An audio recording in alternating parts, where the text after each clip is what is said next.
You're listening to the Stable Management Podcast, where we discuss the barn management topics that you're passionate about.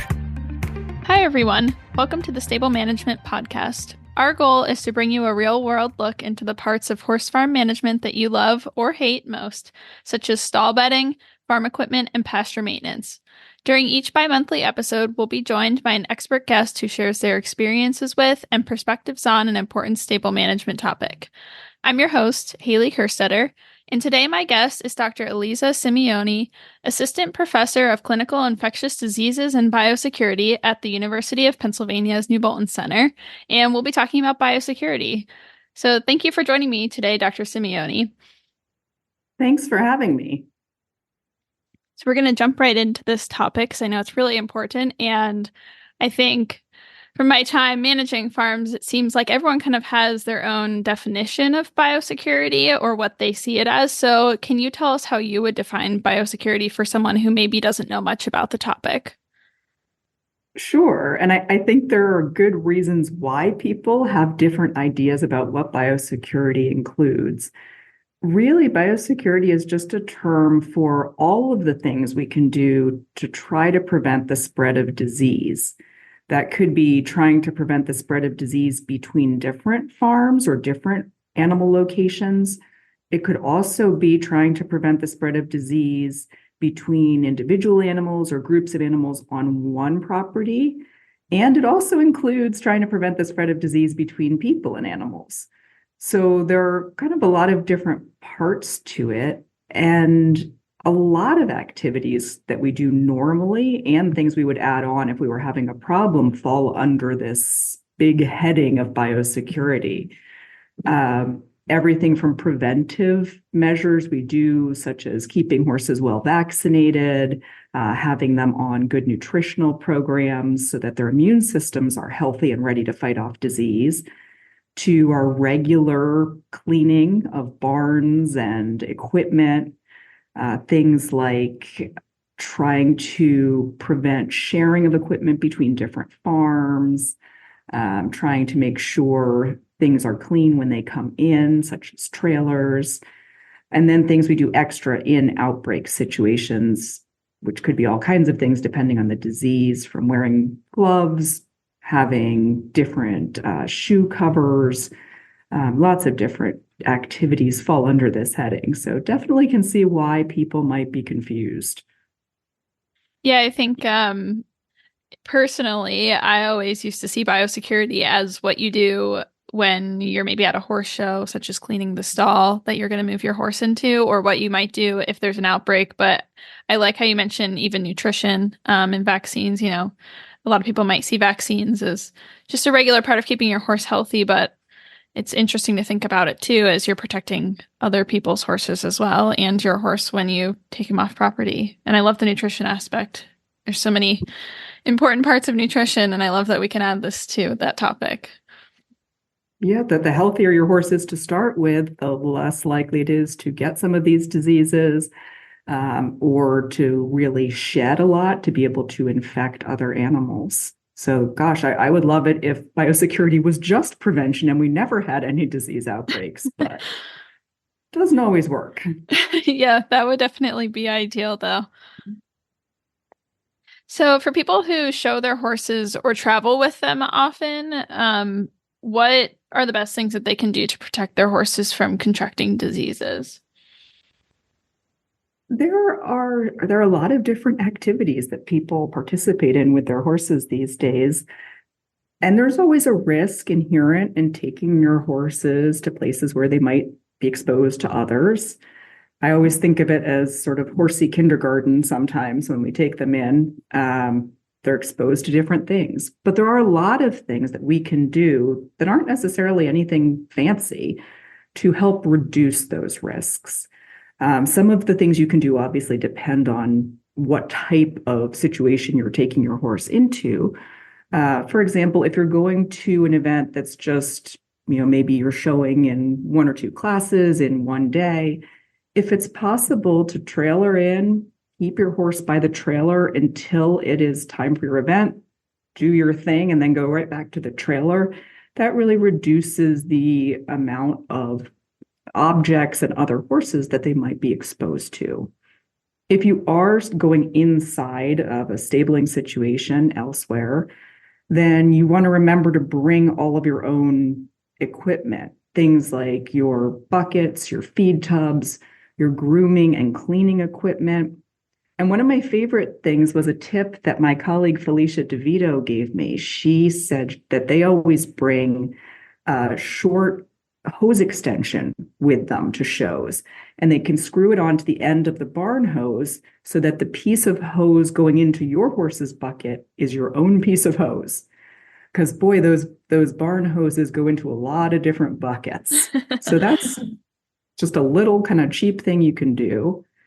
The other big thing I see is if there is a need for somebody to open your horse's mouth for some reason, then the best thing is if it's you or your own handler who's doing that with clean hands. If for some reason somebody else needs to handle your horse's muzzle area, I take inspiration from this young girl I met through a disease outbreak, unfortunately.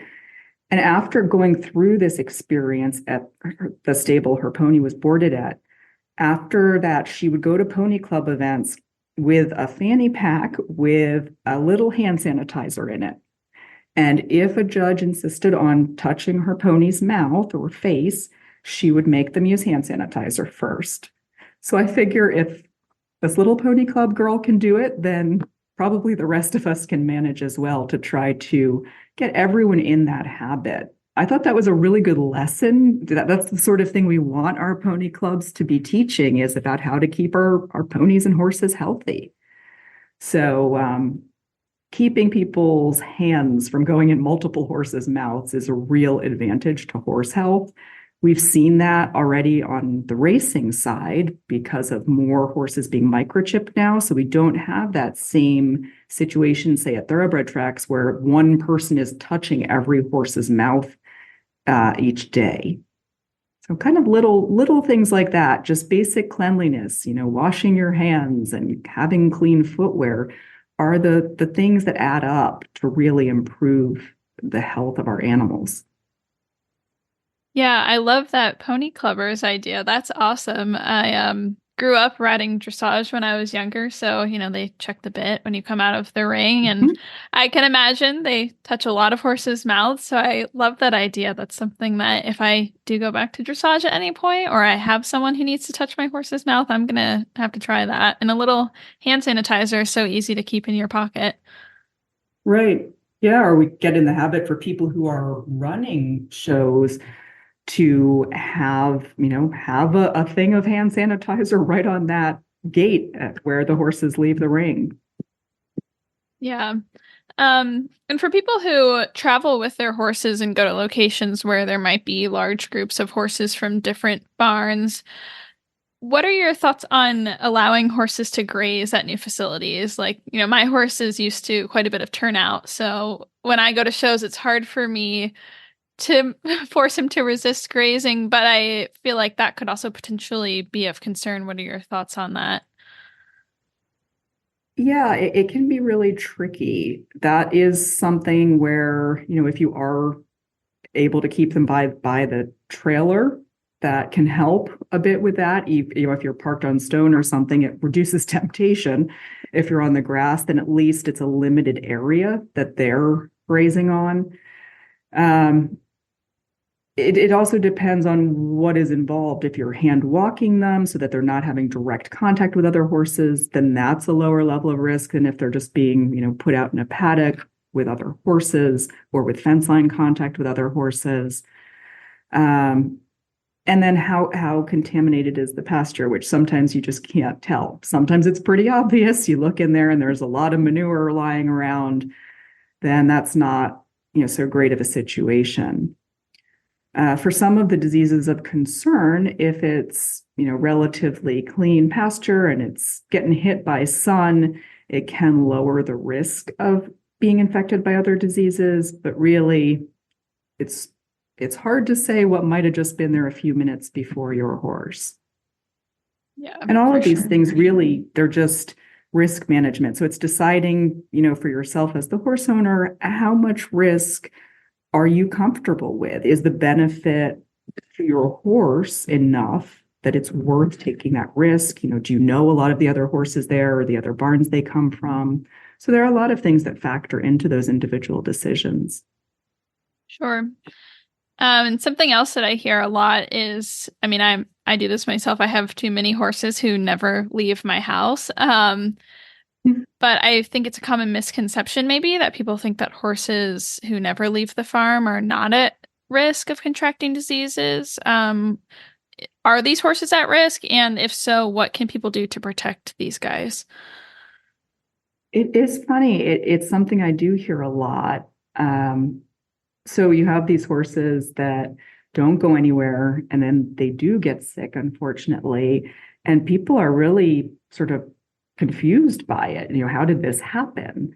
Or they sort of in denial, it couldn't be this disease because they haven't gone anywhere. And there are a few ways it can happen. So one way that really boggles people's minds, and I can see why, is especially with equine herpes virus.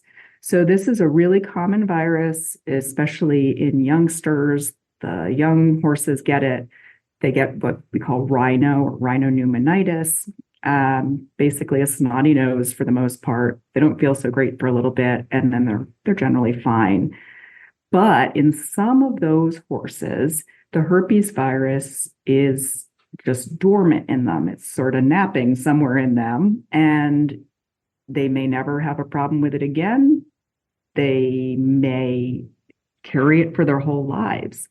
And if they're stressed or have some other health issues, they may start shedding that virus again, meaning it becomes active and they might be able to infect other horses, or they themselves might have more serious illness from it. So it can be a very strange thing where I've seen equine herpes outbreaks on places that haven't had a horse come or go in years. The way that I think helps some people to think about it is it's really the same concept as in people who have chicken pox as a child. And then when they're in their 60s, they get shingles from that same virus that's been hanging out in them that whole time. It's the same way with this herpes in horses. So that's one way that you can have horses that do develop an infectious disease that haven't gone anywhere. The other piece is sometimes I hear from people, well, my horse never goes anywhere. But then when I ask questions, we find out there are a lot of other horses on that property that do go places. So if you have horses that go somewhere else and then they come back, or you get new horses in, one thing I would sort of my dream is that every place with any kind of animals really, but especially horses, would have a separate place that they can keep those horses that are coming in new or have been somewhere else where they might have been exposed to something. We can call it a quarantine area or whatever you want to call it, but it would be an area that allows them to be kept separately from the rest of the animals for at least 2 weeks, just to see if anything shows up in them during that time, so that if you find it, they haven't already exposed everybody else. And then the third big way these horses that don't go anywhere can catch something is from what we call fomites. Fomites are objects that can carry disease on them. So this could be a fomite like a person's shoes or clothing or hands, or it could be an object like you're sharing equipment with another place. And we do see that as a real concern. Certainly there are probably no or very few horse properties that don't have some people coming that have been at other places with horses. So you need to consider, those risk factors as well. And I guess a final way, I was thinking there were three, but the fourth one would be some of the diseases that can be carried by other animals or insects. So wildlife, so things like rabies that is carried by wild animals, or things like West Nile carried by mosquitoes. Yeah, a few months ago, one of my minis, her name is Ellie, she came down with a fever of unknown origin. And until we figured out what was going on, my initial routine for quite a while was to go feed them their lunch. And then I would go and see my other horse on the weekends. And so I had to stop and think to myself, okay, she has a fever and I'm not sure where it's coming from. I can't continue this routine. And it's probably not a great routine for, any day, even when she doesn't have a fever. So things like that kind of make you stop in your tracks and say, okay, this is not a really safe routine, and taking an extra 10 minutes to change my clothes and wash my hands and swap out shoes is better than me spreading diseases to my other horse. And, he's at a boarding barn, so all of the other horses at his barn as well. Yeah, and that's such an important realization that I think is hard to get to sometimes, is to have that realization, because you're in a habit of doing something and it just seems normal, and then you realize, oh, wait a minute, this, in this situation, this might be a problem.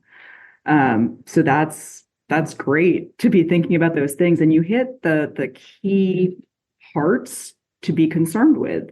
If you think you might have been exposed to an infectious disease before going to other animals, you want to at least wash your hands well, change your footwear, and change your clothes. Do you enjoy the Stable Management podcast? Want to learn even more about horse healthcare? Get your management and industry questions answered at Ask the Horse Live, a free audio event available exclusively from thehorse.com. Each Ask the Horse Live episode focuses on a specific equine healthcare topic chosen by our editors. We gather leading veterinarians, researchers, and industry experts to tackle your toughest questions.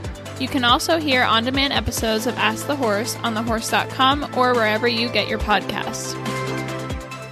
So you've mentioned some of the diseases that can be transmitted from other wildlife to horses, but are there any diseases that can be transmitted from horses to humans or vice versa? And how can we protect ourselves and our horses against these? Yeah, there are some diseases that can be shared. One of them, for example, is salmonella, which is a bacterial infection that usually is spread from the manure or feces. One way to really help protect ourselves is, again, nothing fancy, good hand washing. So you have to think about, in the same way you thought of the order you're doing things, you have to think about, what are the things I'm doing where I might become contaminated with manure, and then remembering to thoroughly wash your hands with soap and water before you do something else. So certainly, say you're working with the animals in the morning and then you're going to stop for lunch, you really want to wash your hands well before you are eating, before you're doing anything else where you might touch your face. And then you also want to think, just for the animals themselves, between doing something that is dirtier and something cleaner. So if you're mucking stalls and then you're going to be feeding the horses or giving them their oral medications or supplements, you want to wash your hands in between those activities as well. And then there are things you can do as far as just good manure management to reduce the overall contamination. So I hope that comes across, that a lot of the important parts of biosecurity really are as simple and inexpensive as good quality hand washing. It often comes down to that. And yet it gets skipped a lot of the time. We just get in the habit of doing the next thing. Yeah, I think we get in the habit, and I think maybe this is a common misconception, but I personally thought biosecurity must be complicated and take a lot of time, but washing your hands, or even, if you need to change clothes or shoes, really doesn't take that long. And if it's an easy way to protect yourself and your horses, I think the 1 minute that it takes to do that is probably worthwhile. Absolutely. And some of the adventures I've gotten into with infectious disease outbreaks, I have gotten to be very skilled at changing clothes in unusual places so that I can make sure that I'm not carrying disease between places, because that becomes so important for those of us who go between a lot of different places with sick animals. Yeah, definitely. So speaking of sick animals, if you do have a sick horse on your farm and you suspect they have a contagious disease, what should you do to protect your other horses? So definitely you want to have a good relationship with equine veterinarian, so that you can call them right away and say, here's what's going on. make sure that you do make it clear in the call, not just that something's sick, but that you think for some reason it might be contagious, and let them know why, so that they can take whatever extra precautions they might need to take when they come out. And they might need to bring particular supplies. For example, if they do think they need to test for equine herpes virus, they might need a different kind of swab with them. Then when somebody comes out, if it's determined that it is something that is able to be transmitted to other animals, your veterinarian can talk to you about some of the precautions that would be appropriate for that disease. So it could be something from separating that animal out from the rest of the group to maybe having to wear gloves, that you wear different gloves between each animal you're handling, or depending on how many people you have available to help at your barn, maybe dividing up your personnel into different groups that handle the different, the sick animals versus the healthier animals. You might need to wear, disposable shoe covers, or use rubber boots that can be scrubbed, and they can help you to know what kind of disinfectants would be useful for this particular disease. Always important to remember that disinfectants don't work unless you clean first. I have seen people try to just pour bleach on some manure, and that's not going to do anybody any good. You need to actually clean up all of the organic material, we call it, manure or blood or hair or dirt, before you use disinfectants as well. And remembering, not to share things between those horses. A lot of barns I've been to, there's sort of the communal bute tube. And if you have pastes like that, you're putting them in a bunch of mouths. That shouldn't be happening in general for biosecurity reasons. But if you have an infectious disease, it really, really shouldn't happen. And then just not going to other places until you know for sure what's going on, not moving other horses. I've seen cases where people kind of thought something might be going on, but, they went to the show anyway with their other horses. And I think no one would want to be on the receiving end of that little germ delivery. So we always have to kind of remind ourselves that this time it might be you being disappointed not being able to go to the show or the event, but next time it could be your horse that would have been exposed. Yeah, definitely. And I don't know, personally, I think that no horse show is worth causing other horses to get sick and potentially causing your horse to get even worse than he might already be. That's absolutely true. With some of these diseases, certainly the stress of trailering and showing can cause something that might not have been too bad to become much more serious for that sick horse. So something that I don't personally know a lot about, but I'm sure is very important to understand, is where to find information on reportable diseases in your area and how you should go about that. So what advice might you have for horse owners and managers on that? Sure. So there are a number of reportable diseases of all different kinds of animals that can mean different things. So I don't want anyone to panic and think just because something's a reportable disease, that means, there's going to be a huge, exciting intervention. That's not always the case. It's all different levels. Some reportable diseases are just reportable so that people can keep track of how much of that disease is being seen in a particular area. Other reportable diseases, there may be levels of intervention where regulatory animal health officials might get involved, for example, with a quarantine to help limit the movement of animals. And honestly, I feel like sometimes that's really a help, especially to a barn manager who might be trying to keep a whole bunch of different owners on the same page as far as what's going on, to have somebody from the outside who can come in and sort of say, look, here's what's happening, and this is why we have to not move any animals for a period of time.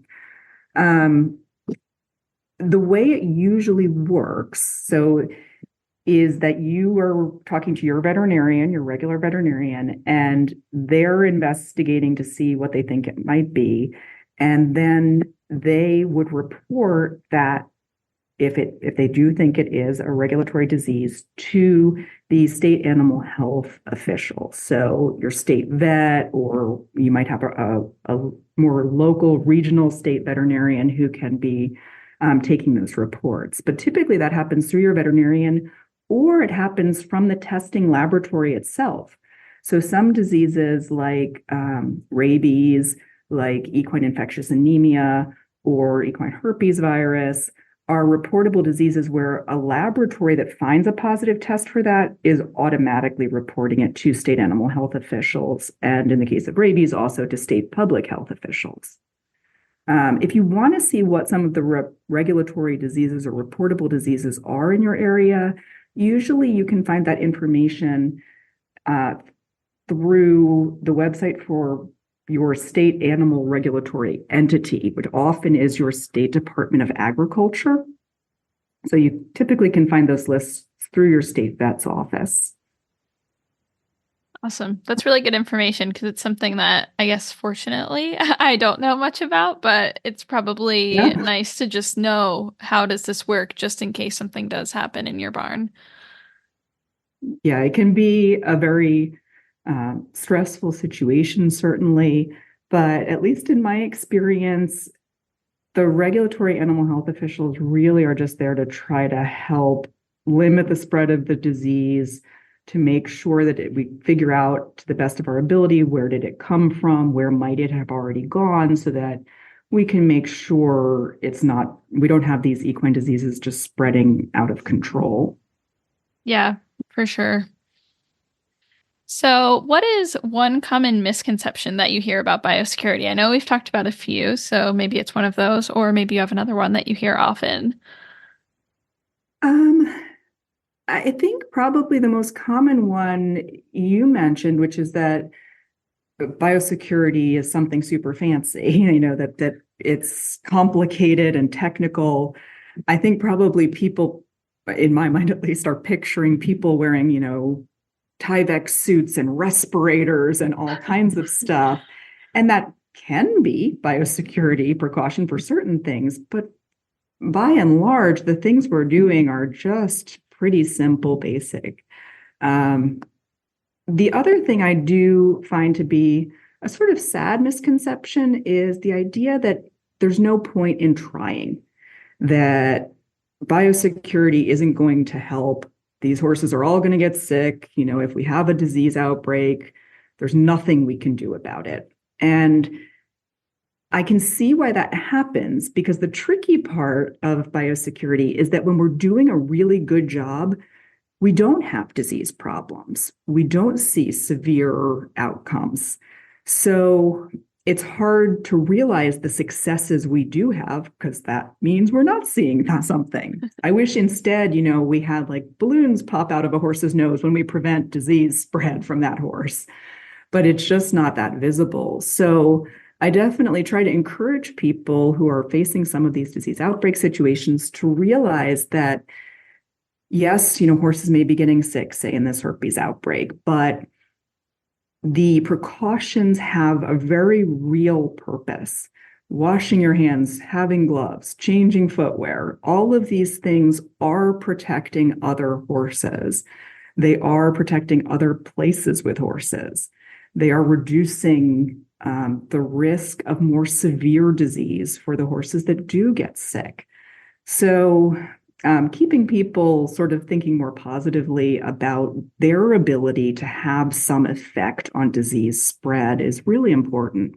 Yeah, I really like what you said. Biosecurity, at least prevention measures, maybe isn't so glamorous, and that's why people don't notice how effective they are, but it seems so worthwhile to do those little practices every day just to keep your horses a bit safer. Right. And it makes it so much easier if something bad does happen, if you're already in the habit of doing some of the basic things. So it's already normal to you to be washing your hands frequently, to not be sharing that, paste tube between different horses. All of those things, if they're not already your habit, it'll be so much easier if you get into a disease outbreak to reduce the risk at that time. Also having routine practices on your farm for separating those horses that are coming back to the farm, or having a place to put them, having that as a routine thing done on your farm makes a huge difference in what happens. It can save you so much money and headache if you're doing that. I had one equine herpes virus. Sorry, I keep coming back to equine herpes virus, but that is unfortunately something I've seen a lot of outbreaks of.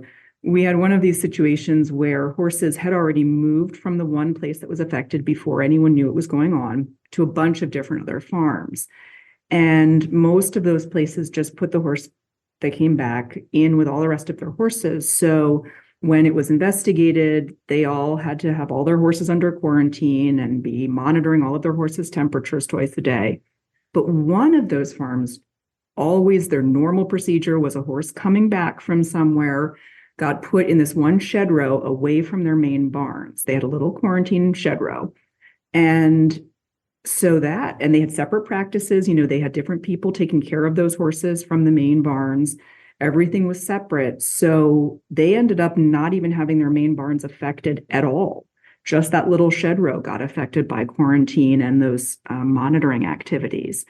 So that made a huge difference to that barn's normal function. This was a big, busy barn with a lot going on. So those are the kind of things that people might not think about as much. But if they have those precautions in place, it can really be a great defense, not only against disease, but against some of the regulatory implications of having an exposure. Yeah, wow, that's such an important example. I love that. I think if people take nothing else away from this, they should definitely hear that. That's great. Yeah, I've had a lot of people think that I am selling sheds or something. I am not, but I would love it if everyone had a place for these horses. Yeah, what a good point. Unfortunately, that's all the time we have for today, but it's been awesome talking with you today, Dr. Simeone, and thank you so much for joining me. Thank you. Thank you all for listening today. Please remember to like this podcast, subscribe, leave a review, and recommend the Stable Management Podcast to a friend.